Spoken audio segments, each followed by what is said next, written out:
Estamos iniciando mais um evento do Departamento de Psicanálise do Instituto Sede Sapiência e é uma grande satisfação ter o Joel Birman entre nós e agradecemos muito a sua presença para a conferência de hoje, o mal-estar na pós-modernidade.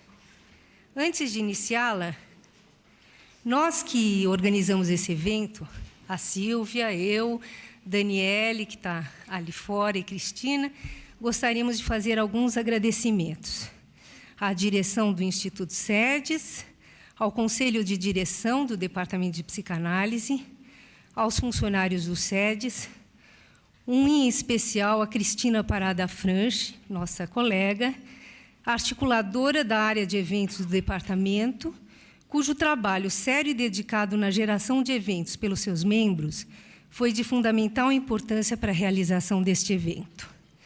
Gostaríamos principalmente de agradecer ao público que prestigiou com tanto interesse a presença de Joel. Sua presença entre nós não é casual. Ela se deve a afinidades de pensamento e de posições éticas e políticas. Uma crítica ao dogmatismo, um pensamento aberto à pluralidade no campo psicanalítico, um eixo freudiano central, a imersão permanente da psicanálise na história, nos outros campos de saber e da cultura. Então, gostaria de convidar ao público, né, a refletir junto com o Joel e já ir formulando suas questões para depois, então, da fala do Joel, nós fazermos um debate esquentado. Silvia Alonso nos falará um pouco, então... sim, antes que eu me esqueça, o pessoal que está no telão, por favor, faça suas perguntas, a Rose irá trazer aqui para a mesa. A Silvia Alonso, então, nos falará um pouco sobre a trajetória de Joel, como uma maneira de apresentá-lo. Joel Birman é psicanalista, médico-psiquiatra de formação, doutorado pela Universidade de São Paulo e fez pós-doutorado na França. Professor do Instituto de Psicologia da Universidade Federal do Rio e professor do Instituto de Medicina Social da UERJ. É membro do Grupo Espaço Brasileiro de Estudos Psicanalíticos no Rio de Janeiro. Certo lugar, como o próprio Joel o denomina em entrevista dada a Percurso em 2002, de uma exterioridade fronteiriça, parece ser uma marca significativa na sua trajetória, ou seja, o lugar de quem, desde os confins, interroga ou questiona discursos fortemente estabelecidos. Pensador inquieto e pesquisador interessado, tem preferido não ficar preso nas certezas, mas, ao contrário, aventurar-se nas incertezas e marchear pelas fronteiras. Não por acaso, o universo enigmático da feminilidade tem sido uma das temáticas de sua pesquisa nos últimos anos. Trabalho que frutificou em 2 livros, Cartografias do Feminino e Gramáticas do Erotismo, e na organização de uma coletânea, Feminilidades. Como o próprio Joel afirma, é quando a feminilidade emerge na subjetividade que se vive uma experiência de perda das certezas, experiência radical de resgate da singularidade. É aí o campo das incertezas. Outra das problemáticas por ele trabalhadas tem sido a da criação, encontrando na arte, a escritura, a pintura e o cinema destino possível para o desamparo primordial, Joel trabalhou as aproximações entre o processo analítico e a experiência estética, pensando o processo analítico como caminho de construção de estilo singular de existência. Fruto deste pensamento é o seu livro Por uma estilística de existência. É aí o campo das fronteiras. Os seus desenvolvimentos conceituais se fazem no interior do discurso psicanalítico, principalmente a partir do texto freudiano. No entanto, levando sempre em conta as condições históricas concretas, em consequência do qual tem se empenhado em situar os destinos do desejo nas novas formas de subjetivação e se interrogado sobre a psicanálise no mundo contemporâneo, sendo este o tema do seu livro Mal-estar na Atualidade, e tema sobre o qual irá nos contar suas reflexões mais recentes nesta noite, já que o tema da conferência é o mal-estar na pós-modernidade. Boa noite a todos. Para mim é sempre um prazer estar aqui em São Paulo, no Instituto Sede Sapiência, que sempre me recebeu muito carinhosamente, calorosamente, e a quem eu queria agradecer por mais esse convite, em particular esse grupo que organizou, Renata, que falou diversas vezes comigo ao telefone, Silvia, né, pelo convite, né? E o tema que nós acabamos por definir para essa noite, que seria o mal-estar na pós-modernidade, né? Que em algum momento se chegou a pensar que se poderia ser o mal-estar na hipermodernidade, né? Como os colunistas são paulinos do último fim de semana, né, esquentaram aí através do Lipovetsky, né? Nós vamos falar isso um pouco na introdução do próprio tema, né, e a própria sustentação ou não dessa diferença entre modernidade e pós-modernidade, modernidade avançada, hipermodernidade. Quer dizer, isso tem toda uma série de marcas na cultura e na discussão teórica dos últimos 20 anos, talvez, né? Sobretudo a partir dos anos 90, onde esse tema se impôs numa certa agenda tanto europeia quanto norte-americana, e onde me parece que é o espaço tenso, ou a encruzilhada em que essa oposição foi, de uma certa forma, estabelecida como uma oposição. Eu vou tentar esclarecer o que eu estou dizendo, na medida em que existem tendências no nosso campo intelectual que não vão concordar com a existência do conceito ou da categoria de pós-modernidade, que vão dizer que, na verdade, não há uma pós-modernidade, que nós vivemos hoje ainda ou numa modernidade avançada ou numa hipermodernidade, né? Quer dizer, então, essas palavras mais ou menos se superpõem de uma certa medida, onde o que está em questão, fundamentalmente, é se nós estamos ou não diante de uma ruptura entre dois tempos históricos, dois tempos genealógicos, dois tempos da história da cultura ocidental, né? Quer dizer, aquilo que os autores costumam descrever como sendo o mundo hipermoderno, pós-moderno ou moderno avançado, eles são mais ou menos semelhantes, enquanto se descreve esse horizonte que nós vivemos hoje. Certas características se repetem, o que vai se transformar é situar uma ruptura ou não uma ruptura. Acho que toda a questão, na verdade, se gira em torno disso, né? Quer dizer, então os autores vão falar que nós vivemos num mundo que o tempo se acelera, onde se perde mesmo a noção de tempo, né? A ideia de futuro se apaga a ideia de história, né? Daqui a pouco eu vou citar alguns autores que falam disso. Nós vivemos numa espécie de aqui e agora permanente, que se apresenta, sobretudo, por uma espécie de hipervalorização da categoria de espaço em relação à categoria de tempo, né?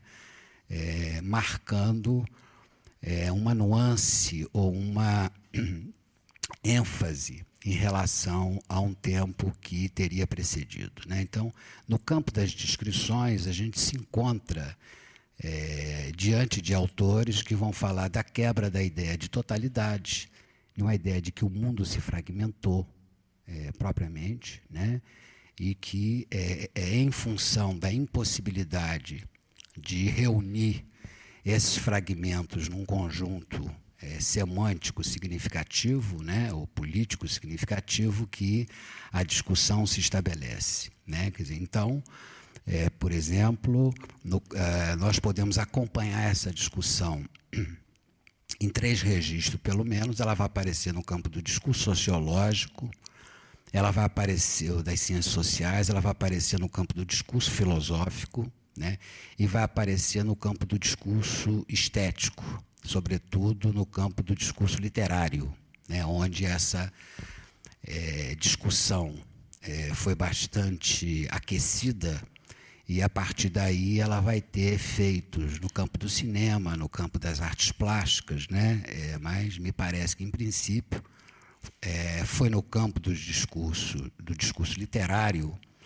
que essa discussão inicialmente aconteceu no campo da arte, no campo da estética, inclusive colocando em questão a própria pertinência dessa ideia de estética, né? Por exemplo, o último número que tratou disso, da revista Magazine Littéraire, por exemplo, que é um número sobre estética, todo o eixo editorial da revista é se tem sentido falar hoje em estética, ou se o discurso estético também não se fragmentou num conjunto de outras realidades, outras fragmentárias que englobam o discurso estético, né? Quer dizer, ou então, quando há pouco eu falava com Eli, antes de nós conversarmos aqui, começarmos essa discussão aqui, que a fronteira entre o ficcional e o documentário se apaga cada vez mais, né? E o cinema brasileiro de hoje mostra isso com muita intensidade. O cinema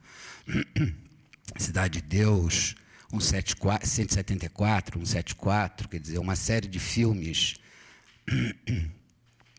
que trazem brutalmente a realidade social para dentro do cinema, a proliferação dos documentaristas, né, que marcam o cinema brasileiro hoje, que se transforma quase que numa certa especialidade dentro do cinema, o ser documentarista, em que as fronteiras entre o ficcional e o real social se apagam de uma maneira muito, muito intensa, como uma marca, né, do cinema hoje e do cinema brasileiro em particular, né? Quer dizer, mas por exemplo, um filme como A Dor, que não é um filme brasileiro, é um filme francês,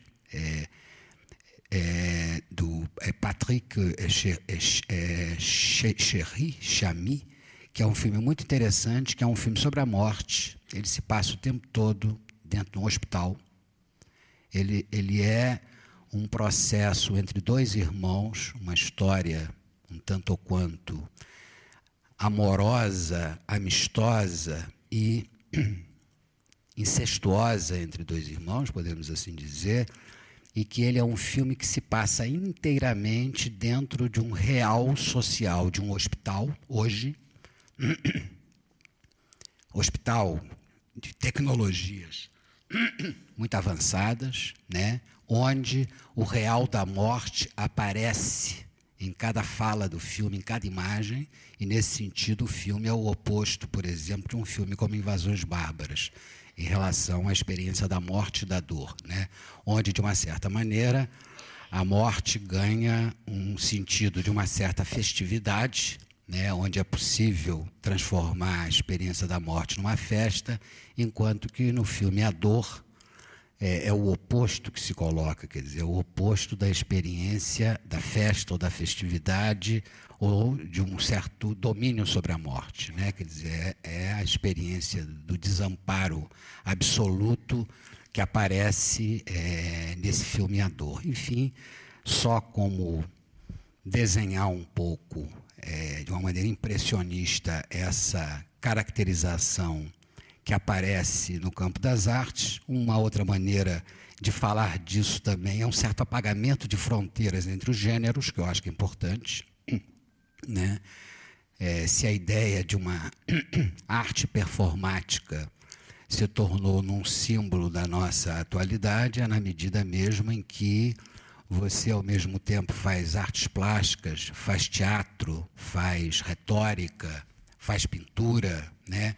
Tudo faz parte da mesma manifestação propriamente performática, mostrando uma certa ruptura ou quebra entre gêneros, né? Do ponto de vista da discussão teórica, quer dizer, nós vamos ter, no plano do discurso sociológico, nós vamos ter autores como Giddens, por exemplo, que é um sociólogo inglês importante, né? Que vai criticar frontalmente a ideia de uma sociedade pós-moderna. Ele vai sustentar o tempo todo a existência de uma modernidade avançada. Nós vivemos hoje num mundo de uma modernidade avançada e não propriamente de uma pós-modernidade, né? E ele vai, com isso, estabelecer um plano de confrontos com diferentes pensadores sociais na Europa, sobretudo no campo filosófico, que vão ser os autores que vão, basicamente, sustentar a existência de uma ruptura por diferentes maneiras, né? Quer dizer, eu quero me referir a autores como Foucault, por exemplo, Derrida,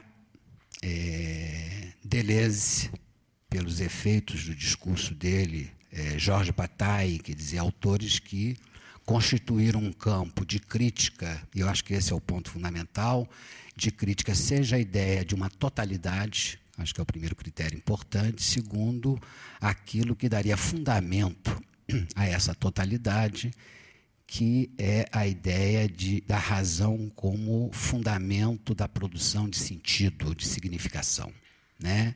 Então, tanto Foucault, quanto Deleuze, quanto Derrida, quanto Bataille, que é um pouco pai desses diferentes autores, vão numa direção de tematizar a fragmentação como forma de vida positivada e se afastar desse referencial da razão, né, que vai encontrar na tradição europeia pelo menos um grande defensor de peso, que é o Habermas, né, que vai sustentar, tal como Giddens, no campo da filosofia social, a existência de uma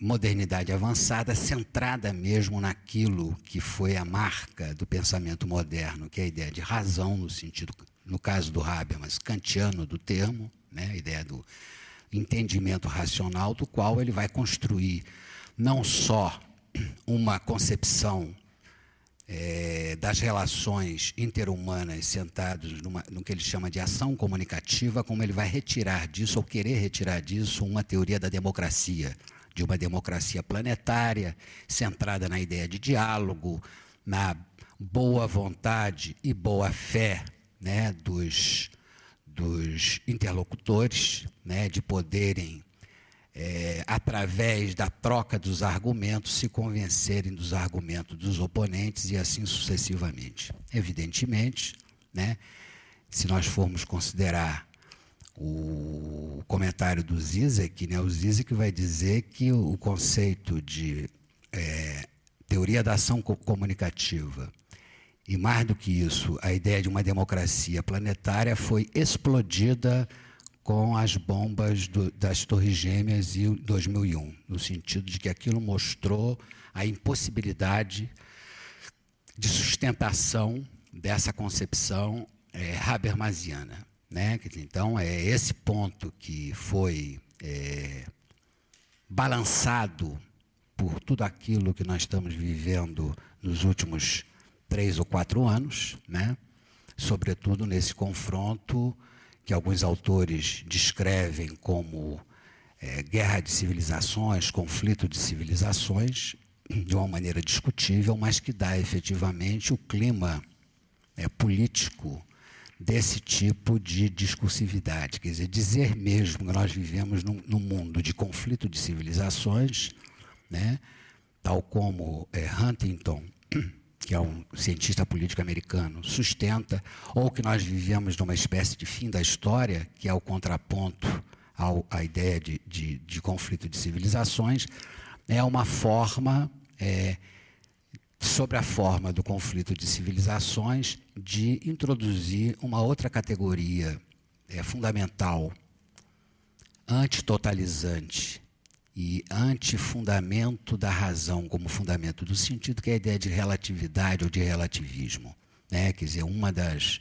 peças-chaves, digamos assim, do pensamento hipermoderno, pós-moderno ou moderno avançado é que nós vivemos num mundo onde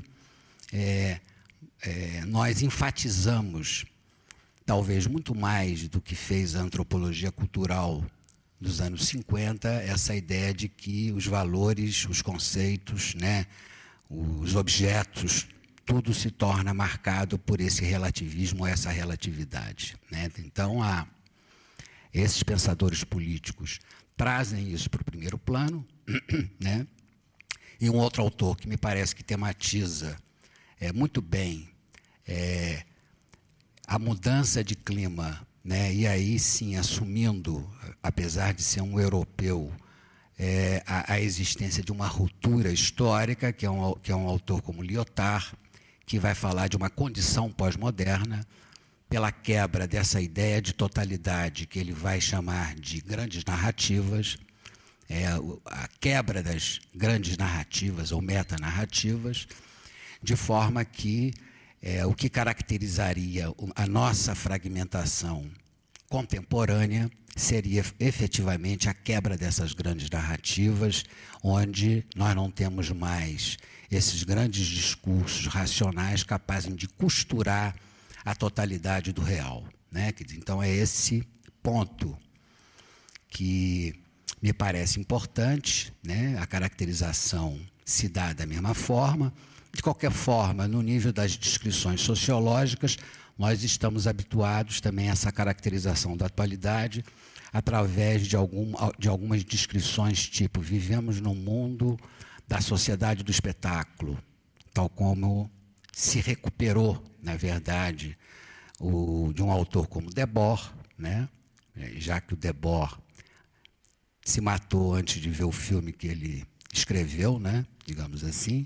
Então, ele foi um autor que se transformou numa espécie de vedete pós-moderna ou atual em função da construção da categoria de sociedade do espetáculo. Um outro autor, uma outra descrição importante que surge na nossa literatura sobre isso é o conceito de sociedade performática, que é fundamental, né? E esses significantes todos vão marcar de diferentes maneiras esses discursos sobre ruptura, não ruptura. Um terceiro elemento importante, uma terceira descrição importante feita pelo historiador norte-americano Lasch, é falar que nós vivemos na cultura do narcisismo, né? Ele incorpora efetivamente a ideia de cultura do narcisismo para mostrar certas fronteiras da ideia de história e de uma certa existência de um tempo do aqui e o agora, com os efeitos psíquicos subjetivos que isso tem, né, na atualidade. Enfim, é um conjunto de formulações, né, que me parece que o ponto fundamental, além das descrições dos conceitos que estão sendo colocados, nós temos que considerar que nesse debate europeu norte-americano, o que tá em jogo na verdade, uma espécie de apego europeu à ideia de modernidade, sobre a forma de modernidade avançada ou hipermodernidade, na medida em que a identidade da tradição europeia é a tradição da modernidade. A gente não pode se esquecer que a Europa, o que nós chamamos de Europa, ela é um fenômeno pós-medieval. Ela é construída pela ideia de modernidade. Ela é construída por esse lugar fundamental conferido à razão como condição de sentido.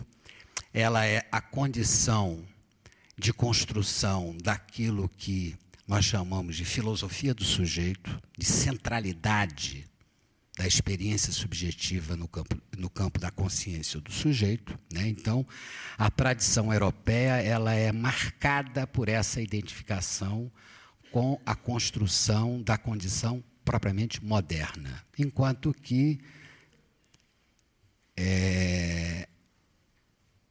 a categoria de pós-modernidade ela ganha, apesar de ter defensores e sustentadores europeus, como eu há pouco referi, ela é, sobretudo, ela toma muita força e muita potência na cultura norte-americana.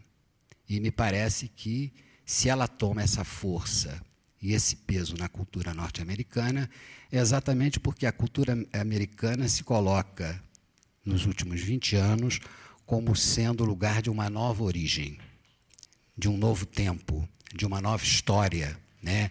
Então, enfatizar que não é nem modernidade avançada, nem hipermodernidade, mas pós-modernidade, é uma maneira da tradição norte-americana estar na origem de uma nova história ou de um novo tempo, mesmo que esse tempo seja, na concepção do Fukuyama, uma espécie de fim da história.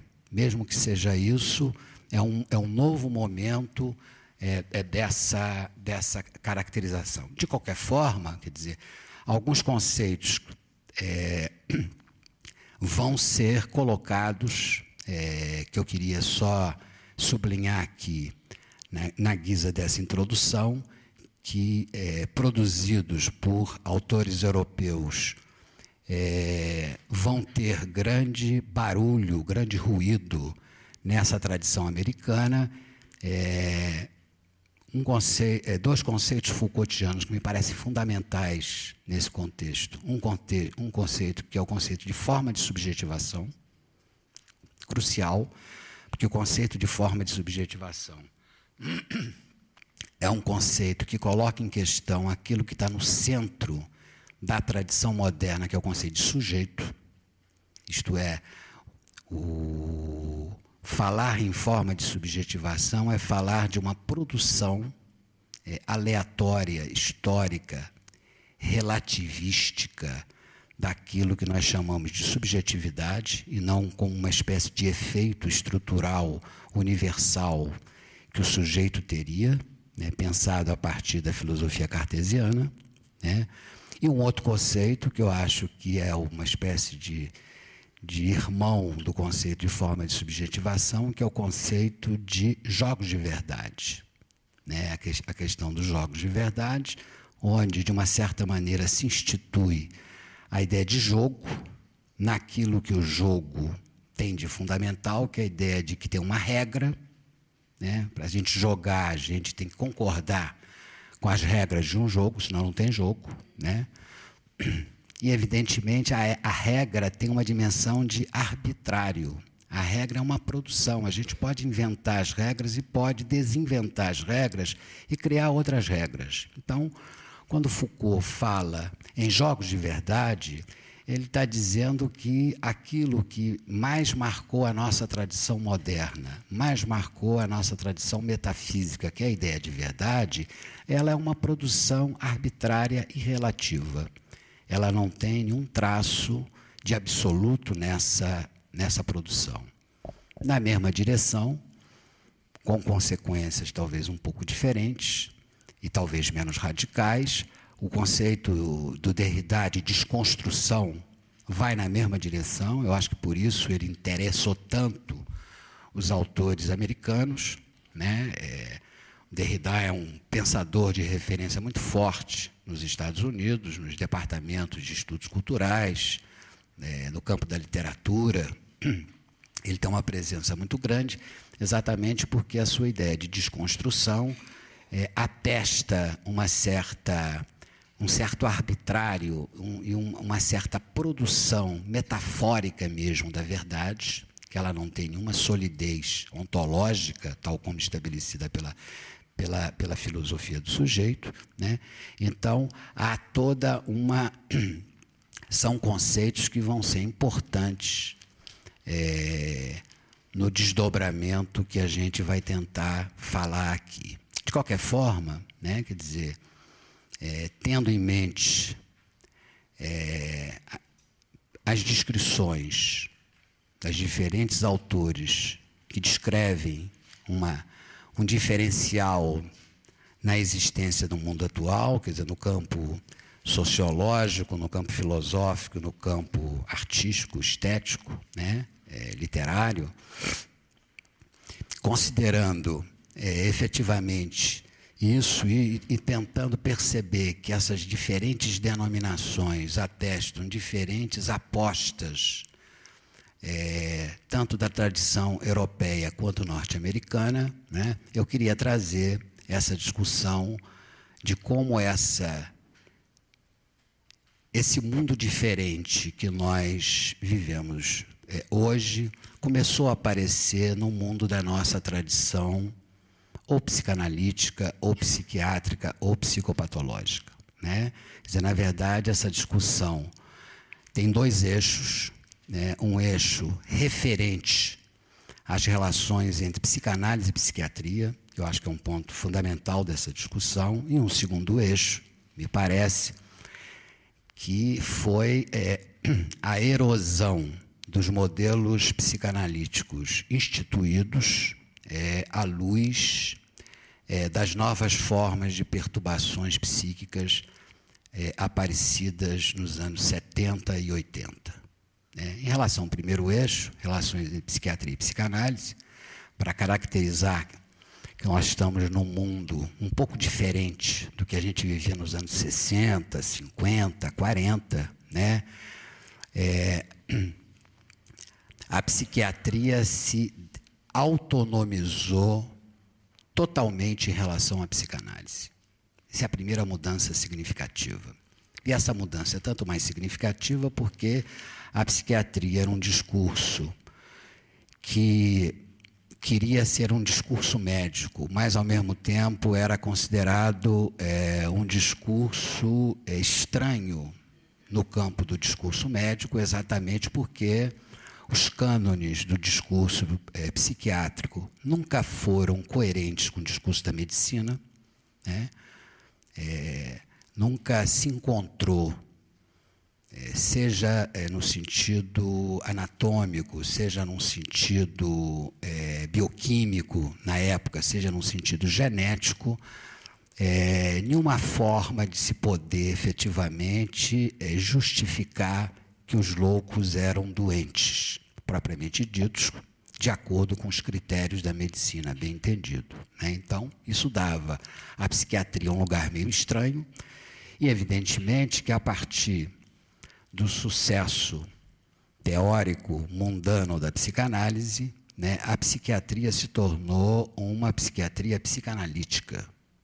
Quer dizer, não só porque os psiquiatras queriam ser psicanalistas, né, como já disseram alguns autores dos anos 50, o projeto de todos os psiquiatras eram ser psicanalistas. Mas não é só isso. Todo o fundamento daquilo que se chamava de psiquiatria dinâmica nos anos 50 era efetivamente o que orientava as práticas psiquiátricas, né? Quer dizer, muito que se fez em nome da psiquiatria institucional, o surgimento da psiquiatria preventiva ou comunitária, ela era toda sustentada num discurso psicanalítico, totalmente sustentada no discurso psicanalítico. A psicanálise era uma espécie de saber de referência da psiquiatria, né? Então, toda a psiquiatria era psiquiátrica e o fundamento da psiquiatria estava na psicanálise, né? Entretanto, com o desenvolvimento das neurociências, que começa a acontecer nos anos 50 e 60, e que se multiplicou muito nos últimos 20 anos, né? O que se passou é que, através das neurociências, a psiquiatria encontrou o seu canal de inserção dentro do discurso médico propriamente dito. Então, nesse sentido, os psiquiatras vestiram jaleco branco, né, absolutamente, achando que tinham todo o direito de fazer isso, porque agora eles tinham um discurso seguro baseado na biologia mais avançada, né? E, dessa maneira, tinham instrumentos muito seguros para isso, que eram os psicofármacos, que eram as resultantes disso, né? E passaram a criar uma espécie de autonomia em relação à psicanálise, de forma que hoje a psiquiatria não quer saber nada da psicanálise. A psicanálise, para eles, é um fator de atraso, digamos assim, né? Muito pelo contrário.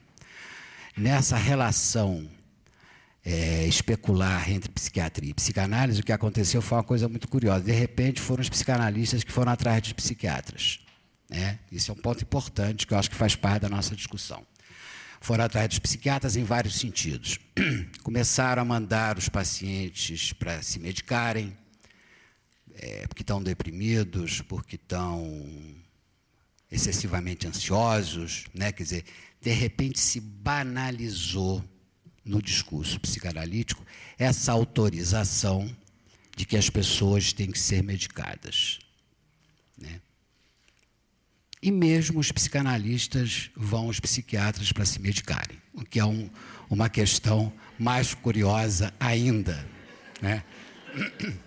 Então, não só eles romperam uma barreira de achar que, enfim, é preciso medicar porque está sofrendo demais, porque pode se matar, porque não dorme, porque não funciona. Então, para que a análise funcione, é preciso se medicar, mas o aparelho psíquico do analista também tem que tomar alguns remedinhos para ele poder funcionar como analista. Então, enfim, quero caracterizar uma inversão significativa, tá? Do qual as novas perturbações, as novas formas de perturbações psíquicas foram fundamentais nisso, tá? Quer dizer, essas novas formas de mal-estar contemporâneas, pós-modernas, hipermodernas, foram a materialidade dessas mudanças que se deu no discurso psiquiátrico e que se deu no discurso psicanalítico também, de forma que essas inversões se estabeleceram, né? De outro lado, né, começa também nos anos 70 toda uma série de inquietações no mundo psicanalítico de que os modelos psicanalíticos não dão conta de certas formas de perturbações psíquicas, né? Quer dizer, começa a surgir determinadas descrições de sofrimentos psíquicos, do qual a escuta psicanalítica não dá conta, ou os psicanalistas, pelo menos, reconhecem que não dá conta, né? Eles começam a achar que alguma coisa não funciona no dispositivo psicanalítico clássico, com essas formas de sofrimento, né? Então, começa a surgir, para descrever essas novas formas de sofrimento, uma série de designações novas, né? Designações novas, e a gente pode seguir um dos baluartes importantes dessa apresentação, por exemplo, a Novela e Revista de Psicanálise. Foi um espaço de pesquisa muito rico para nós acompanharmos o surgimento dessa discussão no interior da psicanálise, quer dizer, no interior de um campo da psicanálise onde certos marcos do dispositivo psicanalítico, certos conceitos psicanalíticos, certas categorias do pensamento psicanalítico foram colocados em questão. Então, começaram a surgir uma série de questões novas. Por exemplo, a ideia de que existem alguma coisa chamada borderline. Borderline é uma categoria hipermoderna, ou pós-moderna, se vocês quiserem. Quer dizer, antes as pessoas ou eram neuróticas ou eram psicóticas, não é isso? Ou eram perversas. Não existe. Borderline já é o surgimento de uma coisa nova, né? Que alguns autores franceses vão tentar se apropriar das descrições dos borderlines se inspirando em num quadro conceitual winnicottiano, por exemplo, vão descrever isso como sendo estados limites. E não os estados limites passam a ocupar um lugar central nessas novas formas de sofrimento que não se adequam ao funcionamento do dispositivo. Uma segunda descrição importante é que, nesses anos, começam a aparecer e se desenvolver com muita intensidade, com muita força, a ideia de psicossomática. Eu sei perfeitamente que a psicossomática foi descrita por Freud, foi, na verdade, teorizada não só por Freud, mas com alguns discípulos do Freud, como Ferenczi e Grodek, né, que teorizaram a questão da psicossomática, mas o fenômeno psicossomático ele não era alguma coisa separada do discurso psicanalítico senso-lato, né? O que a gente começa a assistir a partir dos anos 60, 70 e 80 é uma espécie de autonomização do campo psicossomático, que levou a uma institucionalização da psicossomática. Hoje em dia a gente tem especialistas em psicossomática, né? Tanto psicanalistas quanto psiquiatras, pessoas que são especialistas em psicossomática, né? Existem formações em psicossomática. Isso era uma coisa, como é que eu diria? Isso era uma coisa impensável nos anos 50 ou 60. Né? Então, o tal do aparelho psíquico, psicossomático, veio trazer um ingrediente novo nesse novo ar das perturbações pós-modernas ou hipermodernas. Um terceiro ponto importante aí foi se considerar que tanto os estados limites quanto essa prevalência dos funcionamentos psicossomáticos, eles tinham formas de funcionamento próximos daquilo que até então se descreviam como perversões, né? Quer dizer, que foi um outro ponto importante dessa coisa, só que eram perversões muito esquisitas, né? Enquanto que as perversões se caracterizavam por uma espécie de afirmação gloriosa do excesso, né? O que caracteriza os pacientes psicossomáticos e os estados limites é uma espécie de negativo desse excesso, né? São pessoas marcadas por uma certa precarização, que tem uma pobreza fantasmática notável, né? Tem pequena capacidade de associação, tem uma pobreza linguageira muito grande, né? De forma que, efetivamente, no nível abstrato dos funcionamentos, você poderia aproximar das perversões, mas num sentido de uma espécie de negatividade da maneira como se apresentavam as perversões classicamente falando, né? Quer dizer, tudo isso acaba por se desdobrar, digamos assim, numa nova leitura do problema do narcisismo, né? Quer dizer, se começa a falar em perturbações do narcisismo, de patologias do narcisismo, quer dizer, os estados limites psicossomáticos, né? Todas essas novas formas de perturbação se enquadram dentro do conceito de narcisismo, e de um narcisismo que passa a ser agora positivado. E isso também é uma coisa significativa, quer dizer, essa positivação do narcisismo, né? E, ao mesmo tempo, o aparecimento de conceitos como o narcisismo negativo, por exemplo, como um autor como André Green faz, né, que soa estranho em relação a um certo paradigma clássico da psicanálise, né, quer dizer, um certo narcisismo negativo e, ao mesmo tempo,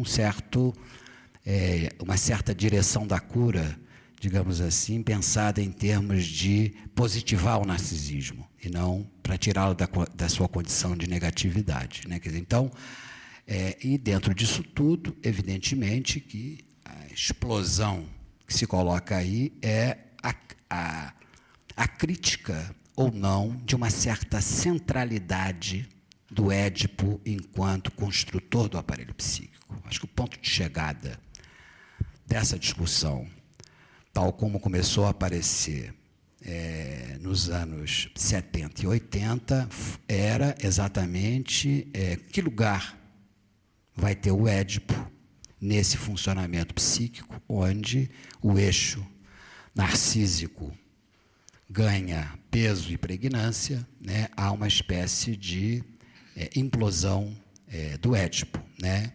E, evidentemente, que tudo isso leva alguns autores do campo lacaniano a considerar que esse projeto clínico editorial da Novela e Revista e Psicanálise é uma maneira de querer acabar com a psicanálise. Querer acabar com a psicanálise e de querer atacar o pensamento do Lacan, né? Quer dizer, na França, esse tipo de discussão tomou uma grande vivacidade, né? Como se aquilo fosse o desaparecimento, efetivamente, do pensamento psicanalítico, representado, evidentemente, pelo pensamento do Lacan. Então, foi essa inflexão que a questão tomou, né? E, ao mesmo tempo, para além da desconstrução e da problematização do Édipo, da centralidade do Édipo, para além dessa positivação do narcisismo, um outro tema que ganhou muito peso, e eu acho que tem a ver com os impasses do dispositivo psicanalítico, foi o questionamento de um conceito caro aos psicanalistas, caro talvez pela inércia, mas a si mesmo caro, que é o conceito de reação terapêutica negativa. Porque quando o dispositivo não funcionava, né, vocês sabem disso tanto quanto eu, o álibi dos analistas era dizer que o paciente era muito resistente, né, ou que o paciente era inanalisável, né? Quer dizer, então, isso era uma espécie de álibi onde justificava, digamos assim, a impossibilidade de analisibilidade ou de análise feita de acordo com um determinado modelo ou um determinado dispositivo, né? Quer dizer, então, só que, de repente, o campo do não analisável começou a inchar muito em relação ao campo do analisável. Esse é que é o problema, né? Quer dizer, o efeito histórico, social, político disso era que o campo do não analisável começou a crescer de tal maneira que, de alguma maneira, isso começou a balançar e exigir uma reflexão da psicanálise a propósito dos seus próprios modelos, né? Quer dizer, propriamente ditos, quer dizer, isso começou a se colocar efetivamente na cena do debate, né? Quer dizer, e isso tem a psicanálise tinha uma história a respeito desse problema, quer dizer, desde a época da análise de crianças, se a análise de crianças era psicanálise ou se não era, né? Então, a criança não é análise, é uma variante da cura-tipo. Depois vieram os psicóticos, se era uma psicanálise tal como foi desenhada, ou se era uma variante da cura-tipo, Depois vieram os borderlines, depois vieram os psicossomáticos, né? E, de repente, o que sobrou para fazer a análise clássica foram os pretendentes a serem futuros psicanalistas. Não sobrou mais ninguém, né? Quer dizer, e, de repente, alguns analistas inquietos resolveram colocar em questão o conceito de reação terapêutica negativa, porque, efetivamente, o conceito ficou tão restritivo, né, o conceito do que é o dispositivo psicanalítico, que tudo ficava de fora do funcionamento do dispositivo, né? Quer dizer, que é um pouco o ponto a que se chegou, por exemplo, em tentar repensar a própria ideia de reação terapêutica negativa, por exemplo, através de um autor como Pontalis, que vai dizer que esse conceito ele é completamente incongruente, ele não tem nenhuma sustentabilidade teórica, né? E, de uma certa forma, o desdobramento disso no campo psicanalítico, diante dessas novas formas de sofrimento, foi recuperar autores que tinham descrito essas formas de sofrimento, essa forma de sofrimento, que já apareciam como resto em outros momentos da história da psicanálise, né?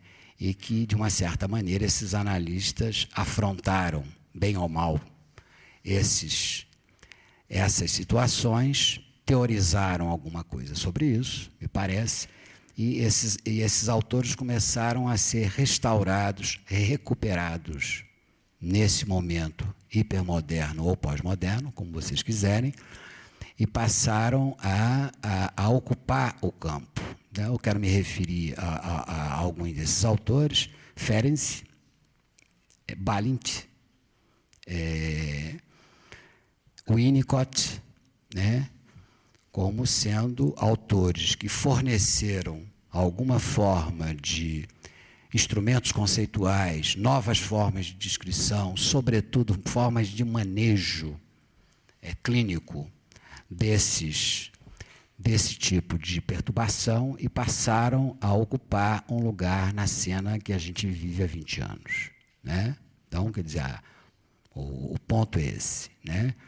Para tentar um pouco aprofundar, né, esse ponto de chegada, né, quer dizer, o que eu vou apresentar em seguida para vocês, para falar um pouco dessas novas formas de perturbação, é tentar fazer uma leitura, uma sistematização dessas novas formas de perturbação psíquica, a partir do que a gente pode retirar tanto das descrições psiquiátricas quanto das descrições psicanalíticas dessas novas formas de sofrimento, né, para vermos que tipo de desenho a gente pode fazer dessa subjetividade contemporânea. Quer dizer, que traços, o que é valorizado, o que não é valorizado, quer dizer, o que vem ao primeiro plano, o que vem num plano secundário, o que desaparece nessas descrições. Né? Quer dizer, então, eu vou fazer uma sistematização inicial a partir, repito, dessas descrições, para em seguida levantar uma hipótese metapsicológica a respeito delas, né, para a gente se encaminhar um pouco para as conclusões, né, e também para entendermos um pouco esse momento que a gente vive, tanto de colocação em questão de certos eixos do dispositivo e da teoria psicanalítica, como também essa espécie de psiquiatrização que se passa no campo psicanalítico, porque o nome é esse, é a medicalização do campo psicanalítico. Né? Então, se a gente for ver do ponto de vista do que aparece nessas descrições, a gente pode perceber que há determinadas categorias antropológicas que são valorizadíssimas nas descrições. Né? Eu diria que, e algumas que aparecem como efetivamente negativas. O que eu quero dizer com isso? Eu quero dizer que essas descrições vão dar lugar à categoria de corpo. A categoria de corpo está no primeiro plano dessas descrições. O corpo, ele é hegemônico nessas descrições. Uma segunda categoria que vai surgir com muita pregnância nessas descrições é a categoria de ação. E uma terceira categoria que vai aparecer com muita intensidade nessas descrições é a categoria de sentimento ou afetação, se vocês quiserem.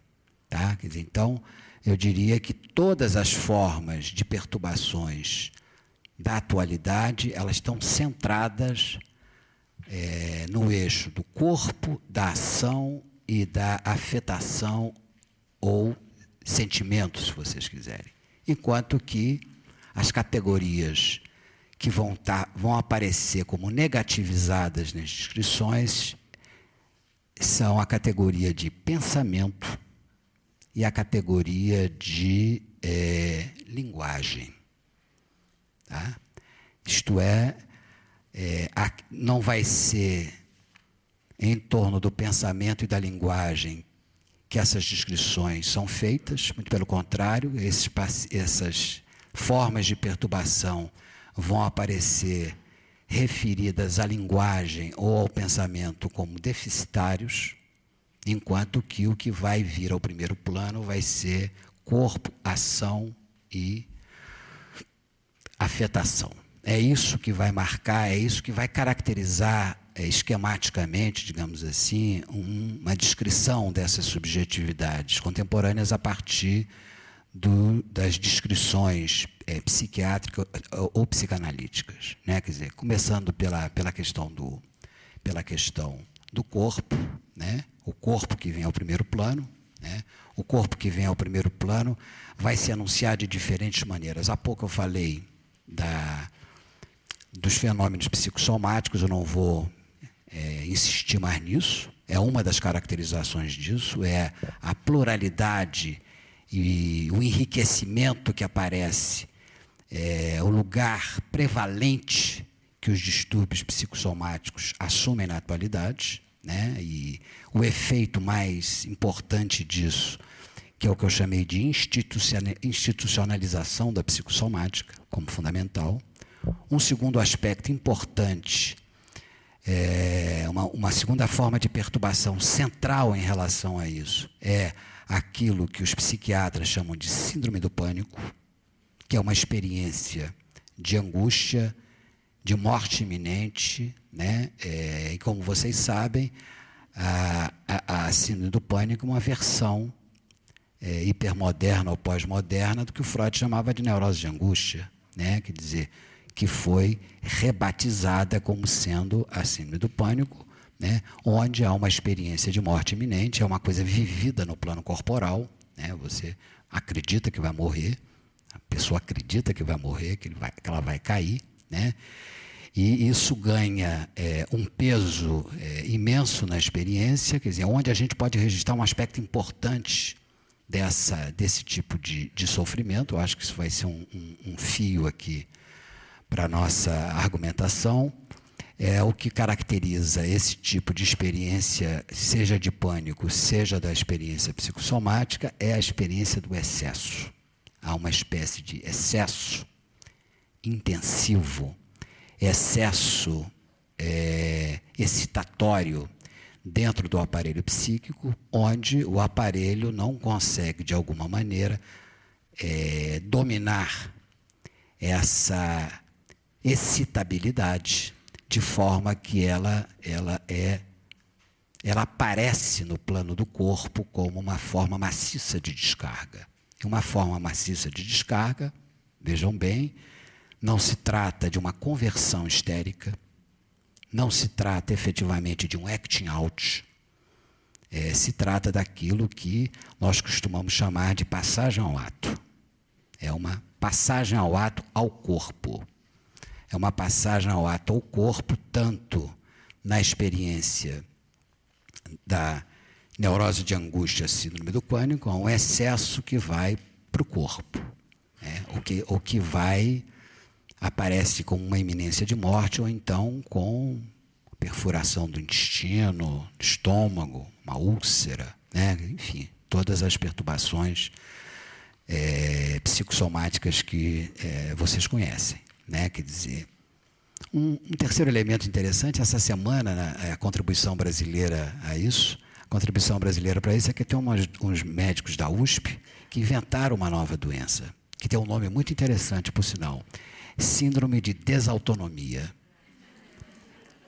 Apareceu na televisão, essa semana, uma série de sintomas parecidos com a síndrome do pânico, mas não é bem uma síndrome do pânico, em que as pessoas perdem o equilíbrio, as pessoas têm uma vertigem, parece que é uma labirintite, não é bem uma labirintite, parece que é uma aura epilética, não é uma aura epilética, enfim, é uma doença que elas descrevem como sendo uma doença funcional, né, que faz parte, ganha corpo. Isso, o que eu acho mais interessante é o nome que as médicas cardiologistas deram para a doença, que é síndrome da desautonomia. Estava na televisão essa semana, na Globo News, meia hora de entrevista com essas médicas, explicando isso, explicando, inclusive, que isso era aquilo que medicina chama de doença funcional e não uma doença lesional, né? Então, essas formas de doença. Uma quarta doença que ganha uma descrição muito grande, onde o corpo é também do lugar de descarga, é aquilo que se chama de síndrome da fadiga crônica. A síndrome da fadiga crônica é uma forma de esvaziamento vital, em que a pessoa, de repente, perde qualquer elan para fazer qualquer coisa, e alguma coisa que é vivida diretamente no plano do corpo. Enfim, diferentes exemplos, né, que é a condição, é sobre isso que uma certa medicalização do corpo se autoriza, e em relação a isso, inclusive, se a gente quiser sair desse nível de descrição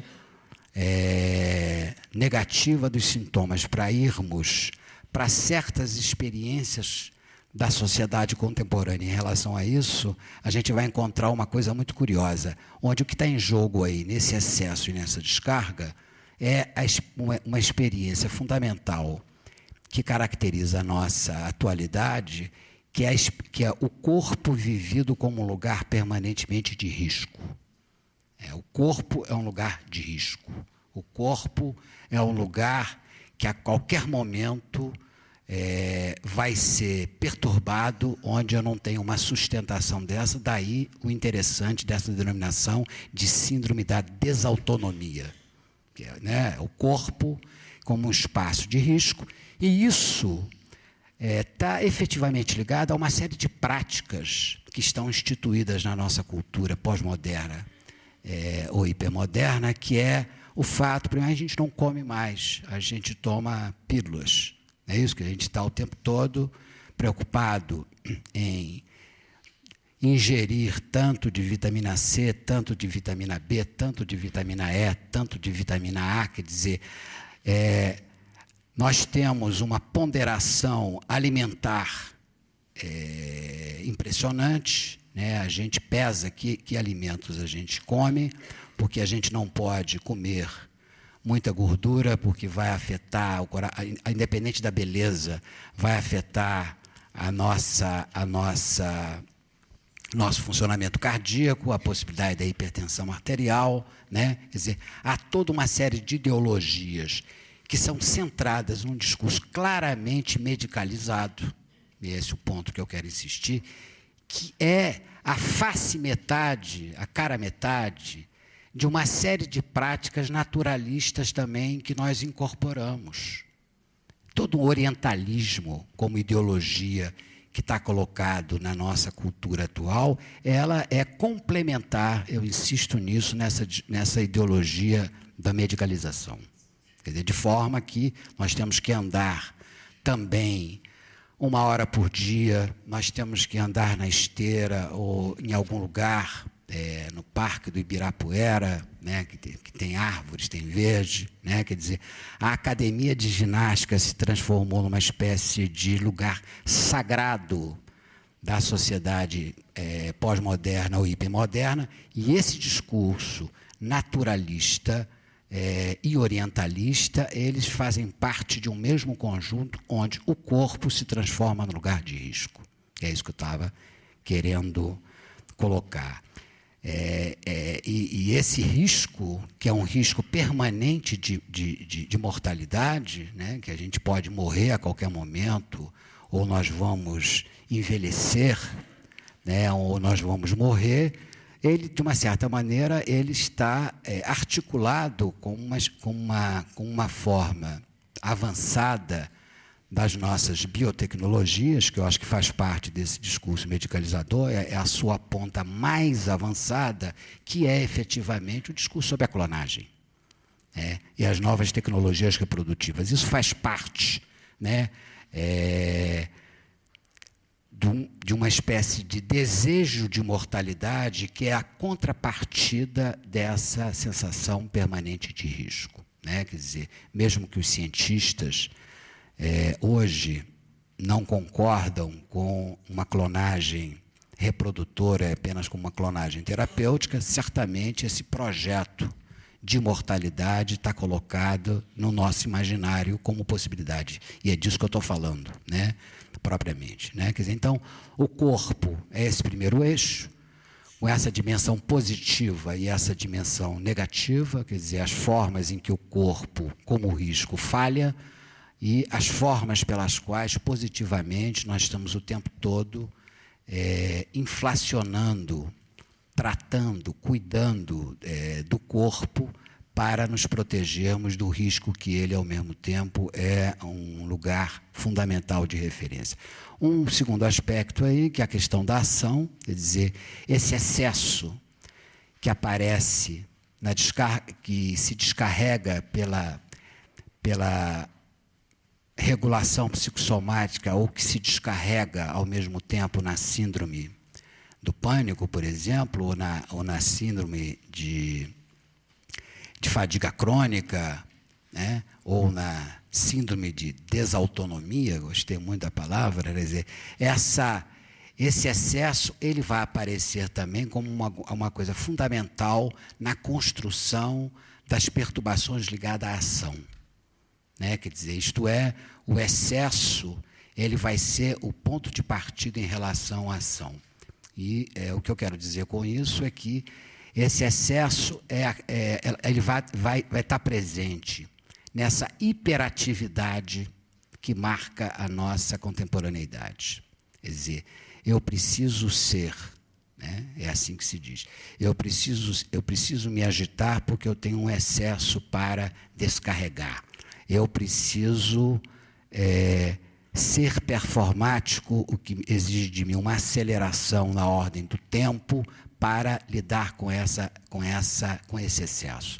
E isso vai aparecer do ponto de vista de formas de ação, que é uma espécie de atuação permanente que toma conta das nossas vidas, das nossas existências, né, que se codificam, né, propriamente, né, e que vai aparecer, sobretudo, né, uma terceira dimensão fundamental disso, que são as compulsões.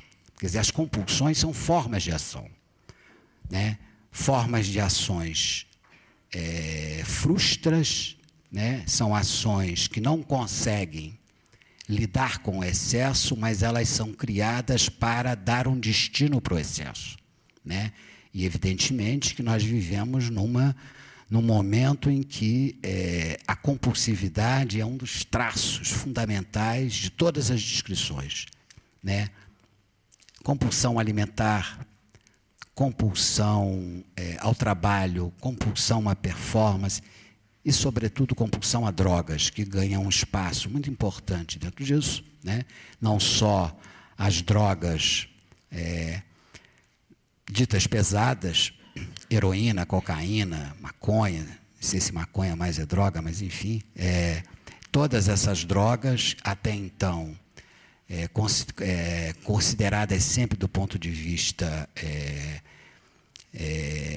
criminalizadas, provavelmente ditas, até as drogas ditas psiquiátricas, né? Quer dizer, nós vivemos numa cultura compulsiva da drogadicção, né? Você pode cheirar uma carreirinha de cocaína, como você pode tomar um Lexotan, um antidepressivo, quer dizer, faz parte, né? Você pode beber, né? Quer dizer, faz parte dos ares do tempo esse tipo de compulsividade. E me parece importante, isso é uma forma de uma perturbação da ação, quer dizer, a ação ela é altamente acionada, né, do qual a compulsão é faz parte do conjunto ação, né? A própria palavra diz, né? É uma compulsão, né? Quer dizer, alguma coisa que está no plano propriamente da ação. E me parece que o aspecto importante aí é que, comparado com o excesso que é descarregado para o plano do corpo, na ação o excesso vira ação, ou tenta virar ação. E aí eu acho que é uma hierarquia psíquica. Eu tento sempre, quando eu digo eu tento, nós, se pudermos transformarmos em ação melhor, mas se não der pé, vai para o corpo mesmo. Eu acho que é uma hierarquia psíquica. Essas formas de ação, elas são passagens ao ato também, né? E não é à toa que esse excesso que vira ação está no centro de dois aspectos fundamentais da nossa contemporaneidade, que a primeira é a questão da violência. Isso faz parte desse excesso. A violência é alguma coisa que, diante de certos códigos de regulação dela, se transforma em violência e mesmo de delinquência. E a gente não pode achar que as questões são separadas. Do ponto de vista do funcionamento da subjetividade contemporânea, essas coisas vão juntas. Essa facilidade com que nós acionamos a descarga e a ação, né? E, finalmente, o que também é uma forma de ação e uma forma de compulsão que invade as nossas vidas, que é o famoso consumo. O consumo também é uma compulsão. Quer dizer, da maneira como nós vivemos o consumo hoje, a maneira pela qual nós lançamos mão do consumo, o consumo é uma forma de compulsão, de forma que, se a academia de ginástica se transformou no santuário no que concerne às questões do corpo, o shopping center se transformou no santuário do consumo no que tange as questões do consumo como compulsão. Estão no mesmo registro de questões.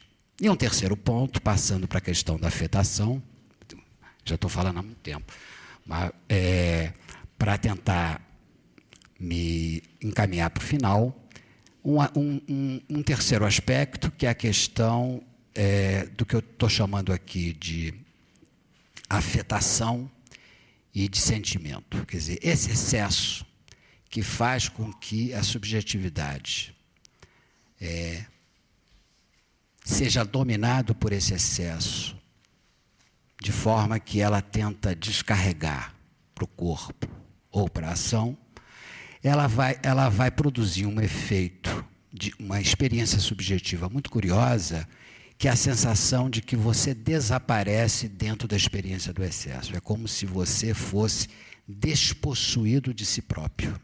É um aspecto importante da experiência do excesso, quando você não consegue habitar o excesso, em que você é submergido pelo excesso, é que o excesso produz, na subjetividade, a sensação de que ela está sendo engolida por uma voragem que ela não consegue dar conta, né?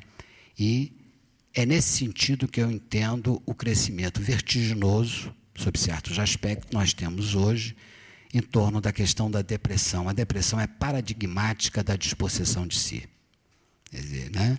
Você se sente despossuído de si próprio e aquilo que aparece é a depressão enquanto experiência de mal-estar. E uma forma de depressão muito diferente, me parece, daquilo que se dava na época do Freud ou do Kraepelin, né? Que o Freud trabalhou sobre o Kraepelin para pensar o modelo da perda, da experiência melancólica ou depressiva, né? O que caracterizam essas depressões atuais, essas depressões por dispossessão, não é mais uma possível experiência de perda ou de culpa. O que caracteriza as depressões atuais é a experiência do vazio. E é o vazio que é a marca dessa dispossessão, né? Quer dizer, é esse esvaziamento que é a marca dessa dispossessão propriamente dita, né? Quer dizer, então, se corpo, ação, afetação como disposição, dão uma certa positivação para a experiência propriamente, os traços antropológicos dessa subjetividade atual. Por outro lado, essa subjetividade atual também tem determinados traços que são, nas descrições, aparecem como inexistentes. Um aspecto importante aí é a questão do pensamento. Há um esvaziamento nessas experiências todas que eu me referi, a ausência da possibilidade de pensar. Né?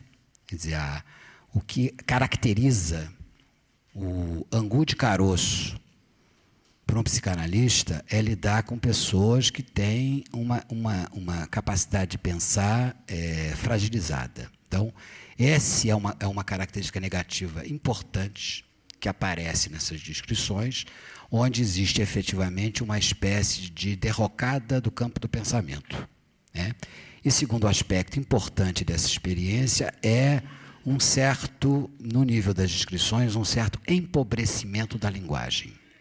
Quer dizer, a linguagem se mostra ou se apresenta como empobrecida, né? E vejam bem, esse empobrecimento tem características muito específicas. Quer dizer, não é que as pessoas não saibam falar bem a língua. Estou falando de pessoas do nosso grupo social. Eu não estou falando de pessoas de classes populares, absolutamente. Eu estou falando de pessoas do nosso grupo social, fundamentalmente. Eu não me aventuraria a falar desse outro registro. E o que caracteriza aí são pessoas que têm um domínio gramatical e sintático da língua muito bem estabelecido. São pessoas que sabem falar a língua, né?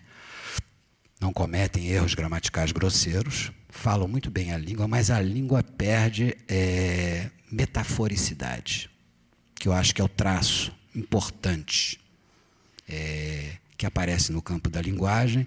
É como se a língua ficasse presa a um certo registro horizontal metonímico e perdesse uma certa horizontal metonímico e perdesse uma certa verticalidade metaforizante. Quer dizer, há uma caracterização aí, o que quer dizer que muito do que a gente assiste no nível propriamente patológico, do que eu estou chamando aqui de uma maneira mais amena, de perturbações da atualidade, muito do que se apresenta como sendo alguma coisa que vai para o corpo, que vai para a ação, ou que provoca a dispossessão de si, tem essa espécie de problema, né, criado por essa metonimização da linguagem. A gente pode entender uma compulsão perfeitamente como sendo uma forma de organização psíquica que está situada no plano metonímico, onde não tem metaforização, onde a metonímia acaba se transformando em descarga, ou de tentativa de descarga. Né? Quer dizer, então, em uma certa espacialização da experiência, que eu acho que é um outro ponto importante. Eu acho que os sociólogos, tipo Lasch, já tinham assinalado isso muito bem, falando da experiência no plano da cultura. Me parece que o efeito disso é uma certa espacialização da experiência psíquica. Quer dizer, a espacialização aparece como uma ação de descarga, a espacialização aparece como um corpo, que é um espaço espacializado, ela aparece como uma dispossessão onde a ideia de tempo se perde. Quer dizer, há uma espécie de desequilíbrio entre tempo e espaço que é crucial nessa condição dessa subjetividade vista, evidentemente, desse ponto de vista. Muito bem, quer dizer, então, se a gente avança um pouco, para concluir, porque eu acho que eles devem estar cansados, uma hipótese metapsicológica para isso e uma tentativa de pensar essa hipótese metapsicológica. A hipótese metapsicológica que me parece importante é considerar que todas essas formas de perturbação que eu descrevi aqui, onde há um predomínio da ideia de descarga, em que há um excesso que não é metabolizado, que não é inscrito, ou que é difícil de inscrever, tanto no plano da linguagem quanto no plano no plano do pensamento, né? Ela tem como um dos aspectos para pensar a origem disso é que nós estamos diante de diferentes patologias do traumático. Quer dizer, o que caracterizaria metapsicologicamente esse conjunto de perturbações, disfunções, formas ou dificuldades de subjetivação, na verdade, são uma espécie de excesso de experiência traumática sem que nós possamos contar com determinados instrumentos de simbolização capazes de fazer com que eu possa metabolizar esse excesso, né? Com que eu possa efetivamente dar um destino para esse excesso que não seja a descarga corpórea, a ação ou eu me sentir engolido pela disposição. A questão que se coloca, quer dizer, eu estou falando do traumático, pensando, evidentemente, no modelo do Freud no Emissão, Sintoma e Angústia, que eu acho que é um modelo válido ainda, sobretudo porque o Freud pensa que a angústia traumática ela se provoca quando há uma falha dos mecanismos de antecipação de um acontecimento. Nós somos submergidos por um acontecimento que nós não temos capacidade de prever, de prevê-lo, então aquilo nos acomete e nós não conseguimos simbolizar o que acontece. A questão que se coloca, me parece, é de que forma localizar essa espécie de falha ou essa espécie de debilidade na capacidade de antecipação, né? O que já coloca, me parece, um problema para a psicanálise. De uma certa maneira, os autores lacanianos, eles têm trabalhado, depois de toda essa resistência a reconhecer que alguma coisa tinha mudado no mundo, né? De que alguma coisa nas formas de sofrimento não era, colocavam problemas para o dispositivo psicanalítico, eles começaram a trabalhar com uma hipótese, que era a hipótese do declínio da figura paterna. O declínio da figura paterna se transformou numa categoria importante para pensar essas novas formas de sofrimento. Só que a figura paterna, ou o nome do pai, como dizia o Lacan, ela não é uma figura secundária no pensamento lacaniano. Eu não posso, para um raciocínio estrutural. Para um raciocínio estrutural, eu não posso dizer se você teve pai, mais ou menos pai. Ou você teve pai ou você não teve pai. Esse negócio de mais pai, menos pai é complicado, porque o Lacan vai trabalhar com a metáfora paterna, com o nome do pai, como sendo um significante que é condição do funcionamento da linguagem. Isto é, se eu não tenho o tal do significante do nome do pai, o que acontece? Eu psicotizo, que a tese do Lacan, muito bem desenvolvida, aliás, no seminário 3 sobre a psicose, é que, na medida em que o nome do pai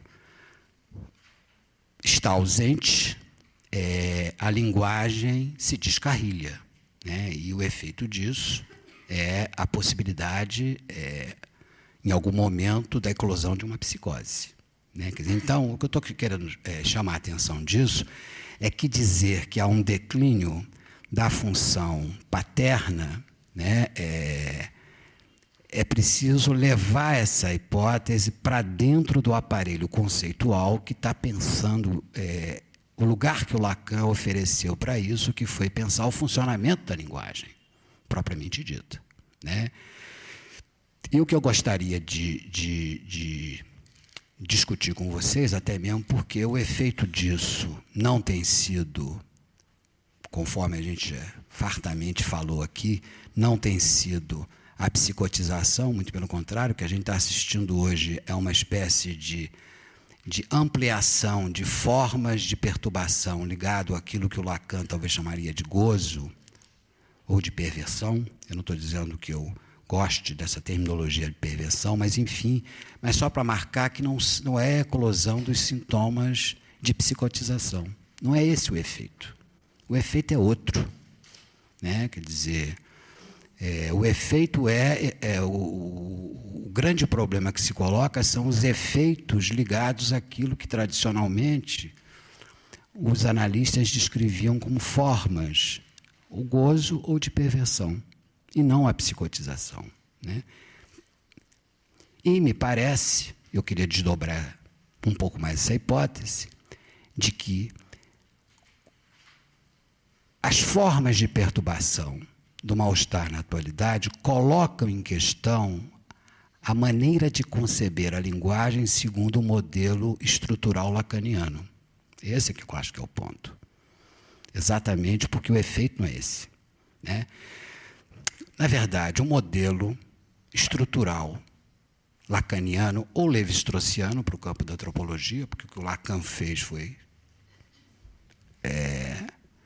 deslocar um modelo levi-straussiano para dentro da psicanálise, mas a hipótese é levi-straussiana. Ele vai dizer só que o efeito simbólico provocado aí é um efeito que seria aquilo que em psicanálise se denominava de Édipo, né? Mas a hipótese é levi-straussiana, ela é antropológica, né? Enfim, o que marca a maneira como Lacan pensou a linguagem a partir da hipótese levi-straussiana da interdição do incesto, essa passagem da natureza para a cultura, na verdade, foi o fato de que o Lacan deu ao pai um estatuto muito particular, que é um estatuto de exceção. O nome do pai é uma exceção. Né? O Derrida mostra muito bem isso, que a crítica que o Derrida faz ao Lacan é exatamente essa. Ele vai dizer que por que dá esse privilégio ao nome do pai como sendo o significante que torna possível a organização significante. Né? Então, na verdade, o Derrida diz, não, o nome do pai é um significante que nem os outros. A crítica ao estruturalismo que o Derrida vai fazer, e ao Lacan em particular, é exatamente essa, que o nome do pai é um significante que nem os outros. Mas o importante para nós é que o Lacan construiu um modelo de linguagem centrado no estatuto do pai como exceção. O pai de fora, que torna possível a organização do conjunto de significantes, de forma que nós somos falantes em função disso. E quem não tiver nome do pai, psicotiza. Né? É claro que ele vai tentar dar a isso uma temporalidade histórica para essa estrutura, que, de uma certa maneira, ele vai identificar com o surgimento da tradição monoteísta, que é a tradição do pai, seja no islamismo, seja no catolicismo, seja no judaísmo. Mas, de qualquer maneira, essa estrutura ganhou uma certa consistência. Né? Mas esse lugar, e esse que é o ponto que eu queria problematizar aqui, me parece que esse lugar de exceção oferecido para o nome do pai, apesar do Lacan dizer que é o nome do pai, não é a figura do pai, mas é discutível se o nome pode ser autonomizado da figura, como dizem as nossas médicas da USP, né? Se isso pode ser autonomizado, se efetivamente este lugar que o Lacan deu ao nome do pai como condição de linguagem não é uma leitura patriarcal da psicanálise. Eu acho que esse é um ponto central. Isto é, o modelo do Lacan, ele funciona dando ao pai o sentido da exceção, né, do nome, mas ele está sustentado numa lógica e numa política da tradição do patriarcado. Eu acho que esse é o ponto crucial dessa discussão, o que quer dizer o seguinte, que a maneira como a estrutura lacaniana foi concebida, ela foi concebida tendo como condição de poder ou de soberania a construção do patriarcado. Tá? Então, que mundo nós estamos vivendo hoje? Nós estamos vivendo num mundo pós-patriarcal, bem ou mal, não importa. Né? Às vezes, mais mal do que bem. Quando a gente tem uma síndrome do pânico, quando a gente tem uma disposição depressiva. Né? e às vezes a gente está vivendo bem. Mas, de qualquer maneira, bem ou mal, a gente está vivendo num mundo pós-patriarcal. Né? E esse mundo pós-patriarcal, o mundo patriarcal ele foi implodido ou explodido por dois movimentos sociais contemporâneos poderosíssimos, que foi o movimento feminista e o movimento gay. Quer dizer, o movimento feminista e o movimento gay são operadores, catalisadores dessa dissolução do patriarcado. Né? E eu acho que isso faz parte dessa discussão do mal-estar contemporâneo. Né? Quer dizer, isto é, se o dispositivo psicanalítico, pensado a partir da referência ao nome do pai, a uma linguagem concebida como centrada no pai como exceção, ele está referido a um modelo da tradição do patriarcado. É um modelo de uma espécie de figura de um soberano, seja ele político, seja ele divino, porque isso está ligado à tradição monoteísta, ligado a uma figura central de referência, né? E nós não conseguimos, né? Nós convivemos mal com a perda desse centro unificado de referência. E eu diria que